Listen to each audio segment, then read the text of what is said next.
walking heartache. I've made a mess of me. The person that I've been lately ain't who I wanna be. But you stay here right beside me. Watch as the storm blows through and I need you. Hello. Hey everybody, how y'all doing tonight? All right. Hey, I just want to share a little story with you. How many of you guys like public speaking? Because I do not. So, want to share something with you. About 20 years ago, I met the most beautiful woman in the world. She's smart, beautiful. Couldn't ask for anything more in a wife. But there was just one problem with the relationship. It was me. I was selfish. I started running around, cheating on my wife, and basically just looking for satisfaction for myself. Excuse me, I'm very nervous, guys.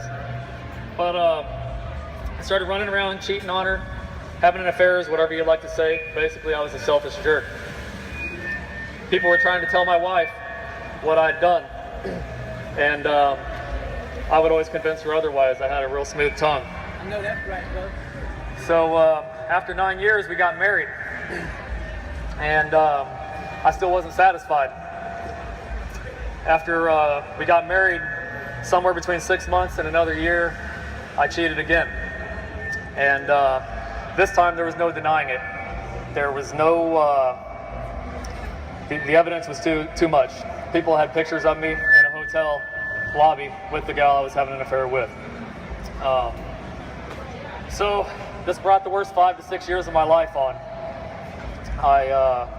That night was horrifying. I remember being in the house with my wife, and she was pregnant with one of my child, and also my oldest boy was there. So as we sat there, it was horrifying because the only thing I could think of is I was going to be like every other guy in America that's done this. I was going to be without my wife. I would have seen the next guy with my wife. I would have been visiting my kids on the weekends. I'd have paying child support and barely to get by. And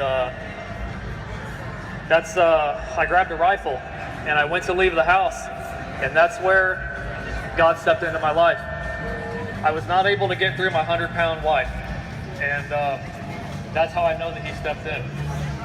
It brings me to my favorite verse in the Bible. It's Isaiah 46:4, and it says, "Even to your old age and gray hairs, I am He. I am He who will sustain you. I have made you, and I will carry you. I will sustain you and rescue you." And the two parts in that verse really stick out to me, and that's the rescue and sustain. He just got done rescuing me. If He didn't step in, I would have taken my life. I'll get to the sustain part here in a minute. So this is one of the ironic things about this. The woman that I had the affair with was probably my best friend at the time's wife. We all worked together, and instead of beating me up, knocking me out, giving me exactly what it is that I deserved, He told me to try God and to try to find a church. And the only person in my family that I knew had a background in church or had ever been to a church was my grandpa, and he used to go to a church with the Seventh-day Adventists. So I asked my grandpa to go to church with me and my wife, and I did, and he did. And while I was in church, I learned a new word. It's called adultery. In Exodus 20:14, it says, "Thou shalt not commit adultery." And I just never knew what that word was. I do now. It's the same thing as cheating, running around. And I'm not trying to belittle what I did, but the only thing is I knew what I was doing was wrong, but I had no idea the depth of it and the havoc that I was going to wreak on my life. And one of the things that I had to do if I wanted to keep my wife was to tell her everything that I had done. I confessed to her everything that I'd ever done, whether she was going to know about it or not. There was things that happened out of town she would have never figured out, but I told her about it. And so this is kind of the sustain part, you know. And people, even after telling my wife everything, were making accusations to me, of me, saying I was doing this, saying I was doing that. I got a new job that was salary instead of hourly. They said that I was doing that so that she would know when I was at work or not. Just anything that they could use to try to separate us.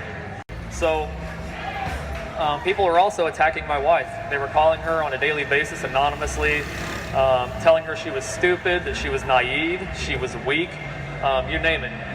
And one of the things about that, though, is it taught me to pray for my enemies. I was trying to fix it myself. I had nothing but hate and resentment toward all these people, and I was going to fix it myself, but I never could.